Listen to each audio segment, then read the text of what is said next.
Kabanata 781. Napayuko si Manny habang kumukulo sa galit.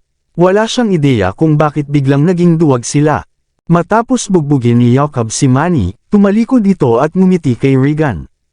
Regan, kapatid ko, ang pinsala ay tapos na at tayo ay nasakta ng kasalukuyang gobernador. Kahit gaano pa siya kabagong hinirang na gobernador ng South County. Sa puntong ito, huminto siya. Kaya, sa palagay ko, dapat tayong humingi ng tawad sa kanya upang ipakita kung gaano tayo katapat. Hindi alintana kung susundan niya tayo sa hinaharap o hindi. Tumango si Regan matapos marinig iyon. Iyon lang yata ang solusyon natin ngayon. Ang paghingi ng tawad mismo ay hindi sapat. Dapat tayong magdala ng ilang mga regalo.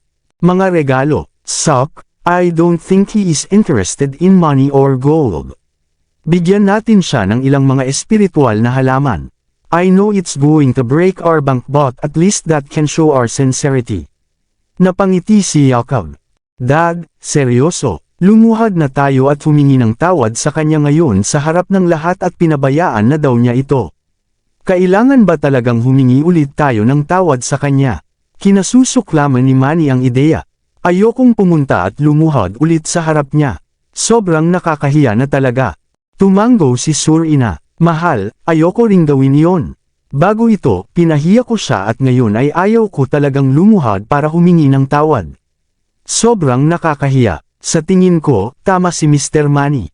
Minsan na tayong humingi ng tawad at hindi na kailangang ipahiya muli ang sarili natin. Pero, si Surina ay minamahal na ginang ni Regan.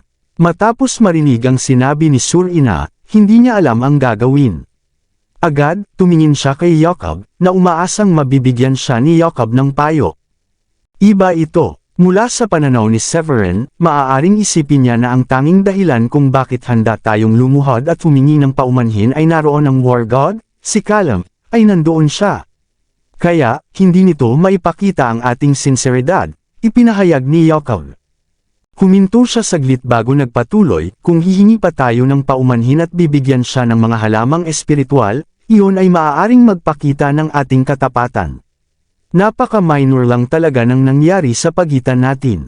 Kung maipapakita natin sa kanya ang ating sinseridad, may pagkakataon na talagang patatawarin niya tayo at hindi magdaramdam ng anumang sama ng loob. Tumango si Regan. Mr. Jacob, tama ka. Gawin natin yan. Wala sa ating panig ang swerte. Wala tayong ideya na magtatalaga talaga sila ng hindi kilalang binata para maging gobernador. Kung alam natin, hindi mangyayari ang lahat ng ito. Dad, pwede kayong magpatuloy nang wala ako, hindi na ako pupunta. Masyadong nakakahiya, sabi ni Manny sa kanyang ama. Sampal. Pagkaraan ng isang segundo, nakatanggap siya ng isang sampal sa kanyang mukha. Dad. Nagalit si Manny pero hindi siya naglakas loob na ilabas iyon. Ikaw at si Surina ay dapat pumunta.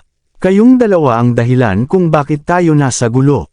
Kung hindi kayong dalawa, paano natin ipakikita kay Severin na tayo ay taos-pusong nagsisisi? Galit na sabi ni Jacob. Tama yan, kailangan yung pumunta na dalawa. Ihanda natin ang mga espiritual na halamang gamot. 10 first grade low rank, 10 first grade medium rank, at 10 first grade high rank herbs din. Sapat na ba ang mga iyon? Tanong ni Regan na nagngangalit ang mga ngipin. Napaisip si Jacob. Sa palagay ko ay masyadong maliit ang mga iyon. Para maipakita natin ang ating sinseridad, sa tingin ko ay dapat tayong maghanda ng tig-20. 20. Nagulat si Regan at nakaramdam ng kakilakilabot na kailangan niyang magbigay ng ganoon kalaki. Hindi ito ang mababang ranggo. Dad, tungkol sa, alam nito na kailangan niyang mag-alis ng 20 first grade high rank spiritual herbs na nagpasakit sa kanyang puso. Pagkatapos ng lahat, ang unang gradong mataas na ranggo na espiritual na damo ay napakahirap makuha. Paano natin ipapakita ang ating sinseridad at katapatan kung hindi natin ito ibibigay sa kanya? Ito ay magiging ganito lang. Sinubukan ni Jacob na akitin si Regan. Okay, gawin natin iyon at magpatuloy. Napaisip si Regan at tuluyang tumango. Hindi nagtagal, nagmaneho ang grupo hanggang sa kay Severin na villa. Ito na, tara na, bagamat nag-aatubili silang pumunta, Pinilit nilang gawin ito. Nang nasa entrance na sila ay hinarang sila ng mga guard. Sino kayo guys? Lumapit si Regan na nakangiti. I am Namvale's Mayor, Regan Yankov. Ito ay si Yakov Lad, ang alkalde ng Yasky. Nandito kami para makita ang gobernador. Tama yan. Maaari ka bang maging mabait na sabihin sa gobernador na narito kami upang makita siya? Nakangiting sabi ni Yakov. Oo naman. Sumama kayo sa akin. Maaari kayong maghintay sa labas ng villa habang ipinapalam namin sa gobernador. Sabi ng isang guard. Maya-maya ay pinapasok na niya si Regan at ang iba pa. Nang maghintay sila sa garden, may guard na pumasok sa loob ng bahay. Ma'am, alam mo ba kung nasaan ang gobernador? May dalawang mayor dito para makita siya. Sinabi nila na sila ay si Regan Yakov mula sa Namvale at Yakov mula sa Yasky. Dahil hindi mahanap ng gwardya si Severin, nagsumbong siya kay Dayan na nakaupo sa sopa. Okay, pwede ka nang umalis. Pupuntahan ko si Severin. Tumango si Dayan at tumayo. Tumayo na rin si Sheila. Dayan, sila ba ang nakasakit kay Severin ngayon? Bakit sila nandito? Sa palagay mo ba ay hindi sila sumuko at gusto pa ring pumunta para maghanap pa ng gulo? Ngumiti ng mapait si Dayan, hindi ko rin alam. Pero hindi ko akalain na nandito sila para maghanap pa ng gulo. Hindi na sila maghintay at hayaan ang guard na pumasok para ipaalam sa atin. Sa halip, sumalakay na lang sila. Pagkatapos nun, umakyat na siya. Nang nasa itaas na siya, napagtanto niyang si Severin ay nasa pinakamahalagang proseso ng alchemy. Kaya hindi niya ito ginulo at naghintay hanggang matapos si Severin na ipaalam sa kanya. Nandito sila. Kumunat ang noo ni Severin. Wala akong ideya kung ano ang iniisip nila. Halika na, tingnan natin. Sa sandaling iyon, matagal nang naghihintay si Manny at ang iba pa at hindi pa rin nila nakikita si Severin. Nakakatakot at seryoso ang mga mukha nila. Anong meron sa lalaking ito? Sinasadya ba niya? Ito ba ang gusto niya? Tumayo tayo dito at maghintay ng matagal. Naiinip na sabi ni Surina. Mas mabuting huwag kang mag-tantrum ngayon. Nandito tayo para humingi ng tawad. Kahit na sinasadya niya, wala tayong magagawa kundi hintayin siya ng matyaga. Paalala ni Regan sa kanya. Maya-maya lang ay bumukas ang pinto ng villa. Lumabas sina Severin, Dayan, at Sheila. Mabilis na napatigil sa pagrereklamo sina Manny, Surina, at ang iba nang makita si Severin. Mga mayor, ano ang nagdadala sa inyong dalawa dito ngayon? Alam ko kung gaano kabisi kayong dalawa. Tumawa si Severin at lumapit sa kanila. Mga kasama, mangyaring umupo at sabihin sa akin ang dahilan ng iyong pagbisita. Mas gusto niyo ba ang fruit juice o tubig? I'll get the maid to prepare, tanong ni Dayan. Mabilis na ikanaway ni Regan ang kanyang kamay. Ma'am, hindi mo na kailangan. Nandito kami para humingi ng tawad. Nang matapos niya ang kanyang pangungusap, lumuhad siya, tama yan. Governor, nandito kami para humingi ng tawad sa nangyari kanina. Sana mapatawad mo kami. Lumuhad din sina Yakov, Manny, at ang iba pa. Bagamat nakaramdam ng hinanakit si Manny, wala siyang choice kundi sumunod dahil nakaluhod ang kanyang ama. Mabilis na lumapit si Severin at hinila sila pataas. Ano ito? Hindi ba kayo humingi ng tawad sa akin kaninang umaga? Napatawad na kita. Bakit nandito na naman kayo? Wala siyang ideya kung ano ang nangyayari. Pagkatapos ng ilang pag-iisip, tumawa siya. Haha, o mahilig ba kayong lumuhad sa isang tao dahil gusto ninyong ibaba ang inyong reputasyon at dignidad? Napaawang ng ilang beses ang sulok ng bibig ni Yakov at Regan. Hindi makapaniwalang makitang sinisiraan sila ni Severin sa panunuya. Higit sa lahat, hindi sila makapagsalita pabalik at nakaramdam ng lubos na kahihiyan. Hindi. Sa tingin namin ni Yakov ay hindi sapat ang aming paghingi ng tawad kanina. Kaya, nagpasya kaming pumunta upang humingi ng paumanhin ng isa pang beses, mabilis na sinabi ni Regan. Mabilis na naglabas ng special ring si Yakov at ipinasa kay Severin. Gobernador, mayroong 20 na unang grado na mababang ranggo, 20 na unang grado na katamtamang ranggo, at 20 na unang grado ng mataas na ranggo na mga halamang gamot na nakaimbak sa loob. Sa kanila, ipinapahayag namin ang aming taos-pusong paghingi ng tawad. Oo, tama yan. Ganun din sa akin. Inilabas din ni Regan ang spatial ring na inihanda niya at ipinasa ito kay Severin nang may paggalang at isang obsequious na ngiti. Napabuntong hininga si Severin. Hindi ito kailangan. Sinabi ko na sa inyo. Hanggat hindi nyo na ako guluhin hindi ko na kayo hahabulin. Alam nyo ba kung gaano ako kabisi? Wala akong oras para pakialaman kayo. Sinadya niya talaga ang sinabi niya. Kung tutusin, lilikha ito ng kaguluhan para sa iba pang mga alkalde kung pumatay siya ng 2 alkalde pagkatapos niyang maging gobernador. Higit sa lahat, tinuruan na niya sila ng leksyon at abala siya sa pag-aaral ng alchemy para matulungan sina Larry at ang iba pa na mag-level up. Time was really of the essence at wala siyang panahon para mag-abala sa ibang bagay. Tiningnan niya ang spatial rings na hawak ni Regan at Jacob at nagpas siyang tanggapin iyon. Dahil kayong mga lalaki ay naghanda nito, tatanggapin ko sila ayon sa gusto nyo. Naniniwala ako kung hindi ko ito tatanggapin, gagawin yung dalawa na bumalik. At baka magka-problema pa sa pagtulog sa gabi. Sige, tinanggap ko na ang inyong paghingi ng tawad. Maaari na ba kayong umalis ngayon? Salamat, Gobernador. Natuwa si Regan dahil tama si Severin. Kung hindi tatanggapin ni Severin ang mga regalo, mag-aalala siya na hindi siya patawarin ni Severin. Makakaasa na siya ngayon na tinanggap ni Severin ang kanilang mga regalo at ang kanilang paghingi ng tawad. Salamat, Gobernador. Nakahinga rin ng maluwag sina Surina at Suga. Nagsimula ang pangyayaring ito dahil sa kanila at nag-aalala sila na baka magtanim ng sama ng loob si Severin sa kanila. Mabilis ding nagpahayag ng pasasalamat si Jacob at ang iba pa noon, at umalis ng villa. Haha, walang masama sa pagkakaroon ng maraming espiritual na halamang gamot. At kailangan ko ng first-grade high-rank spiritual herb. Ang mga ito ay lubhang kapaki-pakinabang at madaling gamitin kaya mas marami ang mas mahusay. Pagkaalis ni Regan at ng iba pa sa villa, tiningnan ni Severin ang mga spatial ring kung saan natuklasan niyang ang kalahati ng mga espiritual na halamang gamot ay angkop sa paggawa ng gamot. Ang pagtuklas ay nagdulot sa kanya ng kasiyahan. Nakakatuwa ang dalawang mayor na yan. Nang hindi nila alam na ikaw ang gobernador, nag-iingay sila at nagbanta na papatayin ka. Ngayon sila ay takot na sila ay pumunta dito ng personal upang humingi ng tawad sa iyo at binigyan ka rin ng mga espiritual na damo. Napangiti si Sheila. Well, hindi ko akalain na darating sila. Siguro natakot sila na nagpapanggap akong pinatawad sila sa inaugurasyon ng gobernador at hahabulin ko sila sa hinaharap.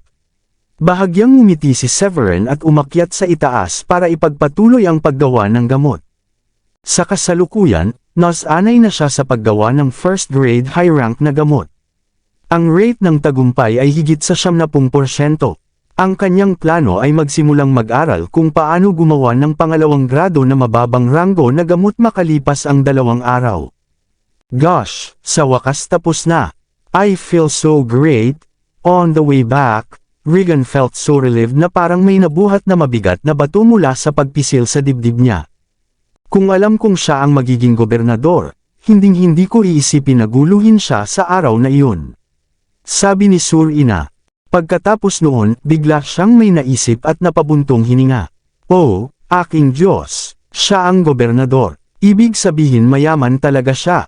Sa tingin ko si Callum, ang Diyos ng digmaan, ay dapat isa sa mga dahilan kung bakit maaaring maging gobernador si Severin.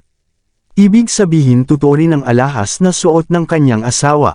Oo, sa tingin ko ito ay totoo. Sila talaga ang bumili. Sa tingin ko napakaswerte natin na pumayag siyang palayain tayo. Sagot ni Suga. Sa kabilang sasakyan, sabi ni Manny, Dad. Napatawad na tayo ni Severin sa huling pagkakataon. Hindi na talaga natin kailangan pang humingi ng tawad sa kanya. Tingnan kung gaano karaming mga espiritual na damo ang nasayang natin. Kahit na hindi tayo dumating ngayon, wala siyang gagawin sa atin. Bukod dito, mayroon tayong 2 antas ng 7 mandirigmang hari na naninirahan sa ating lungsod. Bakit kailangan nating matakot sa kanya? Isang matandang lalaki ang sumang-ayon, tama yan. Sa tingin ko, level 5 o level 6 warrior king lang si Severin. Kahit na magiging malapit siya sa iba pang mga mandirigma at magkaroon ng malaking network, hindi ito mangyayari sa loob ng 1 araw o 2. Iilan lang ang level 7 na Warrior King at sa tingin ko hindi nila kailangang pasayahin si Severin. Kaya wala talagang dahilan para matakot tayo sa kanya. Natuwa si Manny na may sumuporta sa kanyang iniisip, tama yan. Narinig mo ba ang sinabi ni Mr. Carlo? Walang dahilan para matakot tayo sa kanya. Maraming salamat sa lahat ng sumusubaybay. Please subscribe and follow my YouTube and Facebook channel, Filipino Novel. Maraming salamat po. Kabanata 785. Sa sandaling iyon, binigyan sila ni Jacob ng isang mapait na ngiti. Seryoso, gaano kawalang muwang kayong dalawa? Sa tingin mo ba talaga natatakot ako sa kanya? Bagamat napakaganda ang trabaho ni Regan sa pag-unlad ng Namvales, wala siyang maraming malalakas na mandirigma sa kanyang mansyon. Normal na sa kanya ang matakot kay Severin. Huminto muna siya bago nagpatuloy, but I'm not afraid of Severin because we have many strong fighters. Sa puntong ito, mas maraming tanong ang bumungad sa ulo ni Manny. Kumunot ang noo niya. Kung gayon bakit mo iginiit na kailangan nating lumuhod at humingi ng tawad sa kanya ng nakakahiya kung hindi ka natatakot sa kanya? Malamig nang umisi si Jacob. Dahil gusto kong hayaan si Severin na ibaba ang kanyang bantay. Hindi tayo paghihinalaan ng Diyos ng digmaan kapag napatay si Severin kung pupunta tayo para humingi ng tawad kay Severin kasama si Regan. At ganap niyang ipinaliwanag ang lahat. Naningkit ang mga mata ni Manny habang nag-thumbs up. Dad, magandang ideya iyon. Bakit hindi ko naisip iyon? Ito ay literal na minamaliit ang ating mga sarili bago natin magawa ang isang bagay na mas malaki. Sumunod naman si Carlo. Mali ka. Nagkunwari itong nag-iilusyon habang palihim na nagpaplano ng iba. Aaminin kong napakatalino talaga ng plano nito. Sobrang excited si Manny. Mas mataas ang tsansa natin kapag pinapunta natin ang ating mga tauhan para patayin si Severin ngayong binaba na niya ang kanyang bantay. At kapag siya ay namatay, mayroon tayong Regan upang takpan tayo kapag ang Diyos ng digmaan ay nagtanong sa atin tungkol dito. Hindi mo alam kung ano ang sinusubukan kong gawin noon at naiinis ka pa sa akin. Tumawa ng malakas si Jacob at itinaas ang kanyang kamao. Sino ba sa tingin ni Severin ang lakas ng loob niyang harapin ako? Hindi siya magkakaroon ng kahit kaunting ideya kung paano siya namatay. Masayang tumanggo si Manny matapos marinig iyon. Oo, ito ay mahusay. Kahit na siya ay level 5 o 6 Warrior King, hindi niya matatalo ang Great Elder at Second Elder. Isa pa, hindi niya alam kung sino sila. Madali silang makahanap ng pagkakataon para patayin siya. Yan ang pinakamagandang plano. Mukhang natuwa si Jacob. Higit sa lahat, ang pagkakataon para sa akin na may talaga bilang gobernador ay magagamit lamang pagkatapos na siya ay patay na. Tiyak na nangangarap siya na mananatili siyang gobernador ng matagal kapag wala siyang suporta o kapangyarihan. Siya ay mamamatay sa loob ng 1 buwan. Sa tingin ko siya ang magiging gobernador na may pinakamaikling termino sa kasaysayan ng South County.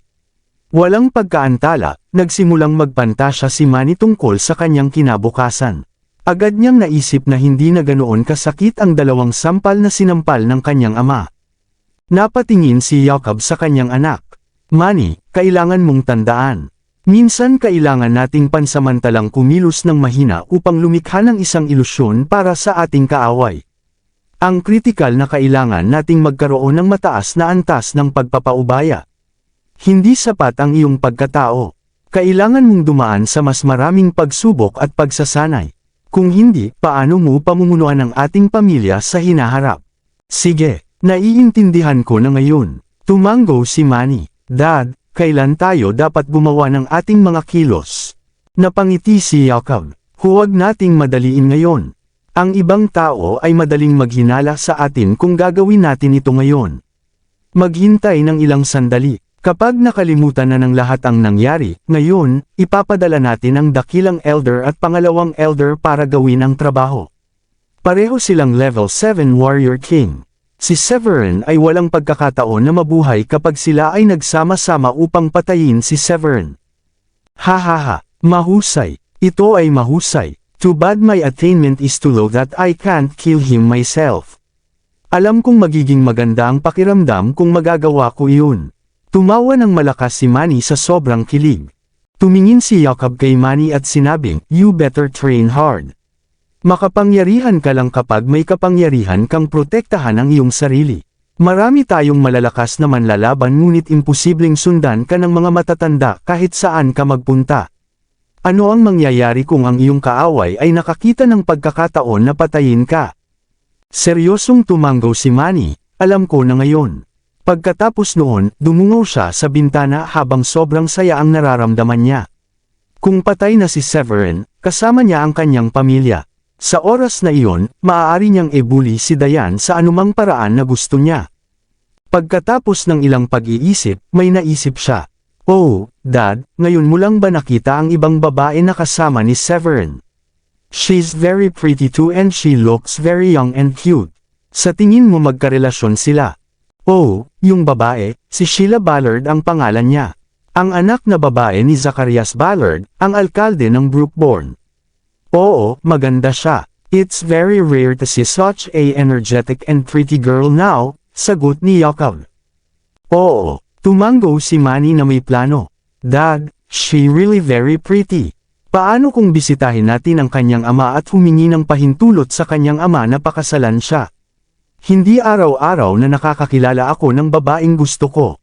Alam niya na hinding-hindi siya papayagan ni Jacob na pakasalan si Diane na may asawa na at asawa ng kanilang kaaway. Kaya, ang kanyang plano ay upang ibuli at paglaruan si Diane at hindi ito pakasalan.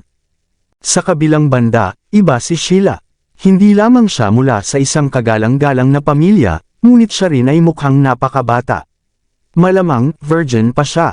Ang isang babaeng katulad niya ay angkop na kandidato para maging asawa niya. Ang mungkahi ay halatang natigilan si Jacob. Maya-maya, mukha siyang masaya. Sa wakas ay handa ka ng manirahan. Ang sarap magpakasal ng maaga. Matututo kang maging responsableng ama sa lalong madaling panahon at maaari din akong maging lolo. Pagkatapos ay mag-propose tayo makalipas ang 2 araw. Napangiti si Manny. Naniniwala siya bilang anak ng alkalde ng Yusky, walang dahilan si Zacharias para tanggihan ang kanyang panukala dahil isa ang Yusky sa pinakamakapangyarihang lungsod sa South County. Gayunpaman, itinuring niya ang dahilan kung bakit nakilala ni Sheila si Severin ay dahil taga Brookborn din si Severin kaya normal lang kay Sheila na puntahan si Severin nung nandito siya. O di kaya'y ipinadala ni Zacharias si Sheila doon para lagyan ng mga regalo si Severin. Kasabay nito, narating ni Shane ang tirahan ng Nili na masama ang loob. Nang makarating siya sa pintuan, nagsimula siyang sumigaw mula sa ilalim ng kanyang baga. "Yoel Nili, magpakita ka dito sa sandaling ito." Noong huling nakita niya si Yoel na naglalakad sa kalsada, mag-isa lang siya na walang bodyguard. Kaya naman, tumawag siya para hilingin sa kanyang bodyguard na ibuli si Yoel. Gayunpaman, natapos siyang binugbog ni Severin. Sa 2 araw na ito, paulit-ulit niyang iniisip. Bumalik siya sa kalsada para hanapin si Severin. Gayunpaman, hindi niya mahanap si Severin. Kaya, pumunta siya upang hanapin si Yoel at inisip kung kilala ni Yoel kung sino si Severin. Lumabas si Yoel kasama ang ilang matatanda. Nasa tabi niya ang isang maganda at malinis na hitsura na babae. Ito ay walang iba kundi si Delilah, ang babaeng gustong ligawan din ni Shane. "Shane, bakit ka sumisigaw?" tanong ni Delilah na may galit na mukha. "Delilah, I didn't know you are here," nakangiting sabi ni Shane, at sabay ang galit sa mukha niya ay nawala kahit saan upang makita. Balita ko sinubukan mong ibuli si Yoel nung huli mo siyang nakita, totoo ba?" Ngumuso si Delilah. "Shane, si Yoel ang kanyang ama at kapatid na lalaki ay kamamatay lamang. Ang kanyang pamilya ay nasa isang downturn ngayon. Sa tingin mo ba maganda ang pagbuli mo sa kanya ngayon?" Mukhang napahiya si Shane at mabilis na nagpaliwanag, "Delilah, maling impormasyon ang nakuha mo. Paano ko magagawa iyon? Siguradong may nagtatangkang e-frame ako. Kahit na dumanas ng kawalan, mayaman pa rin ang kanyang pamilya. Kahit gaano kasama ang pamilya niya, hindi ko siya basta-basta mabubuli sa gusto ko." Pagkatapos noon ay hindi na niya itinuloy ang kanyang paliwanag at sa halip ay tinanong niya si Yoel. "Hoy, Yoel, sigurado akong kilala mo kung sino ang lalaking iyon. Saan siya nakatira? Ibigay mo sa akin ang kanyang address." Ngumiti ng mapait si Yoel. Sigurado ka bang gusto mo ang kanyang address? Binugbog niya ang mga tauhan ko at ininsulto. Mayroon akong isang buto upang pumili sa kanya. Babayaran ko siya kung nandito pa siya. Masungit na sabi ni Shane. Oo naman, ibibigay ko sa iyo ang address niya. Ngumiti si Yol at isinulat ang address ni Severin para kay Shane. Magaling, ngumisi si Shane matapos niyang makuha ang address mula kay Yol. Ikinumpas niya ang kanyang kamay at umalis kasama ang malalakas na mandirigman na pinagsama-sama niya. Hindi nagtagal, nakarating na sila sa labas ng tinutuluyan ni Severin. Sa sandaling ito, hiniling ni Severin sa mga tao, na ibaba ang ginto at kumikinang na signboard na nagsasabing ito ang South County Mansion. Naisip niya na masyado itong nakakapansin. Sa pulong ng inaugurasyon, ipinaalam na ni Severin sa mga alkalde ang kanyang address. Kaya, nadama niya na hindi na kailangang magpakita pa at hiniling na tanggalin ang signboard. Sa kaliwang bahagi ng pasukan, pinasabit niya sa mga tao ang isang kahoy na signboard na inukit na may mga salitang, South County Mansion. Nang dumating si Shane at ang iba pa ay hindi nila napansin ang maliit at halos hindi makitang signboard na gawa sa kahoy. Sinubukan nilang pumasok ng walang imbitasyon. Tumigil ka dyan. Sino kayo guys? Hindi ito ang lugar na maaari niyong puntahan at puntahan ayon sa gusto niyo. Dalawang bodyguard na nag-level up mula sa level 9 Profound Master hanggang sa level 1 Warrior King, nang makita nila ito. Haha, lumayas kayo, wag mong harangan ang daan ko. Hamalakhak si Shane. Ano, how dare you? Ang lakas ng loob mong pag-alitan kami. Ang dalawang bodyguard, nakaka-level up pa lang sa level 1 Warrior King, ay sobrang excited na sa wakas ay maabot ang isang bagong level. Kahit na sila ay itinalaga upang bantayan ang pinto, ang kanilang pakiramdam ay mabuti. Sa ganoong malaking pagpapabuti sa kanilang paggamit, ang espiritual na enerhiya sa kanilang mga katawan ay tumaas ng maraming beses. Sila ay nasa sabik upang makahanap ng isang tao upang subukan ang kanilang bagong kapangyarihan at lakas. Natupad ang kanilang hiling nang dumating si Shane at ang kanyang mga tauhan na naghahanap ng gulo at pinagalitan pa sila. Itinaas nila ang kanilang mga kamay at umatake. Labanan sila. Kinawian ni Shane ang kanyang kamay at sumigaw nang makita kung paano hindi siya pinapasok ng mga gwardya. Agad namang sumugod ang ilang bodyguard na may lower attainment at nilabanan ang mga guard. Ang resulta hindi bababa sa antas 6 o 7 malalim na masters. Gayunpaman, sila ay hindi natalo ang mga gwardya ni Severin. Hindi nagtagal, ang kanyang mga bodyguard ay binugbog sa lupa at masakit na umungol. Haring mandirigma, kumunat ang noo ni Shane at sa wakas ay napagtanto niyang hindi pabor sa kanya ang sitwasyon. Hindi pwede, sa likod ni Shane ay may 4 na haring mandirigma. Partikular na dinala sila ni Shane dito para labanan si Severin. Pagkatapos ng insultong dinanas niya noong mga nakaraang araw, alam niyang kailangan niyang magsama ng mas makapangyarihang mga lalaki. Hindi ka panipaniwala, ang taong ito ay talagang nagtalaga ng 2 mandirigmang hari upang bantayan ang kanyang pinto. Isa sa mga mandirigmang hari. Sa totoo lang, bakit ang isang level 1 Warrior King ay magbabantay sa pintuan ng ibang tao? Tanong ng isang level 3 Warrior King. Ang pinakamalakas sa kanilang lahat ay isang level 5 Warrior King. Gayunpaman, natigilan siya nang makitang nag-hire si Severin ng 2 level 1 Warrior King para bantayan ang kanyang pinto. Ang Southlink City ay isang lugar kung saan itinago ng maraming malalakas na tao ang kanilang tunay na kapangyarihan. Hindi ito nagkukulang ng malalakas na manlalaban. Gayunpaman, hindi ito nangangahulugan na ang mga mandirigmang hari ay nasa lahat ng dako sa kalye. Upang maging isang mandirigmang hari, kailangan ng isang tao ng maraming pagsasanay at talento. Bakit ba sila magbabantay sa pinto ng isang tao? Anong mali dun? Gustong-gusto namin ang trabahong ito. Mayroon ka bang laban dito? Humalukip-kap ang isa sa mga gwardya ni Severin at inilagay ito sa harap ng kanyang dibdib. Napakasarap sa pakiramdam pagkatapos subukan ang kanilang bagong lakas. Kung alam nila kung sino ang mga taong ito at kung hindi sila magkakaroon ng malaking gulo, napatay na sana nila ang mga taong umatake sa kanila kanina lang. Haha, young master, sa tingin ko ay sinusubukan ng taong iyon na takutin tayo sa pamamagitan ng pag-aayos nito. Wala akong pakialam kung bakit siya kumuha ng 2 level 1 Warrior King para bantayan ang kanyang pinto. Nandito kami ngayon at babayaran ang lalaking iyon. Isang level 4 Warrior King ang humakbang pasulong at itinaas ang kanyang mga kamay kung saan may espiritual na enerhiya na nakapalibot sa kanyang kamao. Anak ng tinapa, isa siyang level 4 Warrior King. Nagulat ang gwardya ni Severin. Anong mali? Tinakot ba kita? Mukhang natuwa ang level 4 Warrior King. Teka, tuturuan kayo ng aming master ng leksyon. Nagpalitan ng tingin ang mga gwardya ni Severin at tumakbo pa pasok sa villa. Tumawa ng malakas si Shane at ang mga tauhan niya. Sir Severin, nagkaroon tayo ng emergency. Narito ang isang lalaki na may maraming malalakas na mandirigma. Nagtakbuhan ang mga gwardya at nagsisigawan. Narinig ni Severin ang sigaw at lumabas, gayon din si Lily at ang iba pa. Shane what? Tumingin si Severin at ngumiti ng mapait. Nako, mayroon kang ilang mga lakas ng loob na magpakita sa South County Mansion upang hanapin ako. South County Mansion. Nawala agad ang ngiti sa mukha ni Shanes. Sino ang sinusubukan mong takutin? Ito ang South County Mansion. Paanong hindi ko alam? Hindi mo alam na ito ang South County Mansion. Sumimangot si Severin at tumawa maya-maya. Hindi nakakagulat na nagkaroon ka ng lakas ng loob na pumunta dito para hanapin ang problema mo.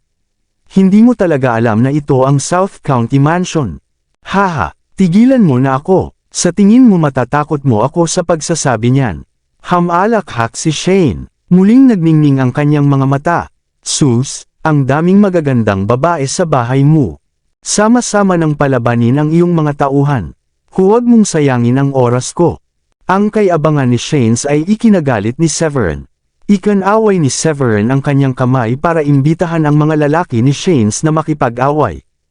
Hoy, bata, kaya ikaw ang bumugbog sa aming young master. Babaliin ko ang mga paa mo ngayon. Ang level 4 Warrior King ay kumislap at muling nagpakita sa harap ni Severin. Bang! Makalipas ang 1 segundo, napadpad siya na parang nahulog na saranggola. Nang bumagsak siya sa lupa, samuka siya ng isang subo ng dugo. Malubha ang kanyang pinsala. Paano ito posible? Nagulat ang natitirang 3 Warrior King nang makita ang isang level 4 Warrior King na agad na binugbog. Masama ang mukha ni Shane. Kayong 3, ano pang hinihintay nyo? Labanan nyo siya ngayon. Hindi ba isa sa inyo ang level 5 Warrior King? Hindi magiging problema na patayin siya ng 2 antas ng 3 mandirigmang hari. Bagamat iyon ang sinabi ni Shane, ang totoo ay hindi rin siya kumpiyansa. Lalo na kung paano mabilis na natalo ang level 4 Warrior King. Maaaring mga hulugan ito na si Severin ay maaaring isang level 6 Warrior King. Kung totoo yun, walang pagkakataon ng mga lalaki ni Shanes. Sama-sama nating labanan siya, ganoon din ang pakiramdam ng level 5 Warrior King. Gayunpaman, naisip niya na maaaring magkaroon siya ng pagkakataon kapag nalampasan nila si Severin. Sa kanyang nagngangalit na mga ngipin, nagpasya siyang labanan si Severin kasama ang 2 pang mandirigmang hari. Bam, bam, bam. Ilang saglit lang silang 3 bago sila natalo at tuluyang napahiga sa lupa. Bukod dito, pinatay ni Severin ang 2 sa kanila. Isa ang pinakamalakas sa kanilang lahat, ang level 5 Warrior King. Aray, nabali ang tadyang ko. Diniin ng nanatiling buhay ang kanyang dibdib. Dumudugo ang gilid ng kanyang bibig at parang namutla ang kanyang mukha. Sa oras na iyon, dumating ang iba pang mga bodyguard ng South County Mansion. Oh, aking Diyos! Napakagaling ni Mr. Severin. Pinatay niya talaga sila sa isang suntok lang. Ibig sabihin, level 6 Warrior King lang siya. Tumingin si Musa kay Severin nang may paghanga na para bang si Severin ang kanyang idolo. Natawa naman ang lalaki sa tabi niya. Haha, napakalakas talaga ni Mr. Severin. Narinig kong pumunta dito ng personal ang 2 mayor na nakasakit sa kanya para humingi ng tawad kay Mr. Severin at lumuhad pa sa harap ni Mr. Severin. Binigyan din nila si Mr. Severin ng maraming espiritual na damo. Ang 31 bodyguard na kinuha ni Severin ay halos mga level 1 Warrior King na ngayon. Ang mga hindi nakamit ay nangangailangan lamang ng 2 o 3 araw bago sila naging isa. Bago ito, labis silang nag-alala nang matawid ni Severin si Manny. Natatakot silang malalagay sa panganib kung magiging bodyguard sila ni Severin. Ngayon lang nila nalaman na maswerte silang naging miyembro ng bodyguard ng South County Mansions. Isang pangarap para sa marami pang iba. Higit sa lahat, binigyan sila ni Severin ng isang uri ng gamot na makakatulong sa kanila na makamit ang mas mataas na tagumpay, at mas malakas na kapangyarihan. Natigilan si Shane sa narinig. Ilang sandali pa bago siya nakapagsalita gamit ang nanginginig niyang boses. Ang lugar ba na ito ay talagang South County Mansion? Sa tingin mo kailangan ba naming magsinungaling sa'yo? Humalukip-kap ang isang bodyguard at inilagay sa harap ng kanyang dibdib, at ngumisi. Sinaktan mo ang gobernador. Dapat kong sabihin na ikaw ay isang matapang. I'm sorry. Agad na nawala ng lakas si Shane at bumagsak sa sahig. Sa wakas ay naunawaan na niya kung bakit bibigyan siya ni Yul ng address ni Severin nang walang pag-aalinlangan. Nalaman na pala ni Yul na si Severin ang bagong itinalagang gobernador. Hindi siya natakot na makitang dumating si Shane na naghahanap ng problema kay Severin. Sa totoo lang, natatakot siyang makitang gawin yun ni Shane. Sige, napatay ko na ang dalawa sa iyong mga tauhan. Magtuturo yun sa iyo ng leksyon at mapipigilan kang magdulot ng gulo para kay Yul. Kabanata 770, napangiti si Severin. Hindi bababasa, ang Watts ay dumanas ng malaking pinsala matapos mawala ang isang level 5 at level 3 warrior king. Walang paraan na magkakaroon pa si Shane ng kakayahang hanapin ang problema ni Yul sa hinaharap. Young Master, tara na. Tumakbo ang iba pang bodyguard at tinulungan si Shane na makatayo. Tiningnan ni Severin ang dalawang bangkay at sinabing, "Teka, dalhin mo ang dalawang bangkay na ito kapag umalis ka." Halos mapasukan ng dugo si Shane sa narinig. Gayunpaman, wala siyang pagpipilian. Inutusan niya ang mga bodyguard na may hindi gaanong matinding pinsala na buhatin ang dalawang bangkay. Nang nasa pintuan na siya, tumangala siya at malungkot na sinabi, "Anak ng tinapa. Nasaan ang signboard? Hindi ko nakikita." Ito ay katawa-tawa. Kung alam kong ito ang South County Mansion, hinding-hindi ako maglalakas loob na pumasok. Young Master, tumingin ka doon. May maliit na signboard na gawa sa kahoy. Sa tingin ko ay may mga salitang, South County Mansion ang inukit dito. Luminga-linga ang isang bodyguard at itinuro ang kahoy na signboard. Pagtingin sa parihabang kahoy na signboard, natahimik si Shane. Putragis, kailangan ba niyang maging ganoon ka-low profile? Sino ba naman ang makakapansin sa signboard na iyon? Napakaliit nito. Bumalik sa kani-kanilang istasyon ang dalawang gwardya na nakabantay sa pinto. Anong mali? Mr. Shane, ipinaalam na namin sa iyo. Ito ay hindi isang lugar kung saan maaari kang pumunta at umalis hanggat gusto mo. Pero hindi mo ako pinaniwalaan. Hindi mo kami binigyan ng oras para magpaliwanag sa iyo. Nakangiting sabi ng isa sa mga guard at nagawa nitong makagalit ulit kay Shane. Walang anumang pagkaantala, si Shane at ang iba ay nagmamadaling umuwi. Si Dylan, ang padre de pamilya ay namamasyal sa hardin nang makita niyang bumalik si Shane na magulo. Lumapit siya at nagtanong, "Anong nangyayari? Bakit patay na si Mr. Aaron? Sino ang pumatay sa kanya? Sino ang nasaktan mo?" Napatingin si Shane sa kanyang ama at halos maiyak. "Dad, na-offend ko ang gobernador." Matapos marinig iyon, muntik nang mawala ng malay si Dylan. Galit na tinuro niya si Shane. Ikaw, tanga ka. Kahapon lang siya hinirang bilang gobernador at na-offend mo na siya ngayon." "Ikaw." "Dad, walang nagsabi sa akin kung sino ang bagong gobernador." Tumingin si Shane kay Dylan na may inosenteng mukha. "Narinig ko ang isang pag-uusap na ang ating gobernador ay tinatawag na Severin Foylet." Karamihan sa mga dumalo sa inaugurasyon ay mga mayor. Hindi maraming pamilyang may mataas na uri sa South Link City ang aktwal na dumalo dito. Napabuntong hininga si Dylan. Matapos malaman ang nangyari, bigla siyang tumanda ng matindi. Kinailangan ng malaking pagsisikap para maabot ng pamilya ang antas na ito. Sumakit ang kanyang puso na makitang natalo sila ng dalawang malalakas na manlalaban sa isang araw. "Master, bakit hindi kami madalas magpatrolya sa gate kapag kami ay libre? Natuklasan kong maraming tao ang pumapasok na naghahanap ng gulo nitong dalawang araw, iminungkahi ni Wendy pagkaalis ni Shane at ng kanyang mga tauhan. Narinig iyon ni Severin at napangiti ng mahina. Hindi na kailangan iyon. Sa tingin ko, dumating na ang mga gustong sumama. Wala na sa kanila ang mga ahas na lumapit. Aalis dito sina Regan, Jacob, at ang iba pa para makabalik sa kanilang mga lungsod sa lalong madaling panahon. Sa wakas ay magkakaroon na ako ng oras upang pag-aralan ang paraan upang makagawa ng pangalawang grado na mababang ranggo na gamot sa kapayapaan ngayon. Second grade low rank na gamot. Agad namang nagningning ang mga mata ni na Wendy, Lily, at ng iba pa matapos marinig iyon. Batay sa kanilang natamo, ang mababang ranggo na gamot ay maaaring magdala ng maraming benepisyo sa kanila. Tumawa si Severin. Huwag kayong mag-alala. Kapag matagumpay kong nagawa ito, bibigyan ko kayo ng isa. Kayong mga babae ay matagal nang natigil sa antas ng pagkamit na ito. Isang gamot ang bawat isa ay dapat na sapat upang mag-level up.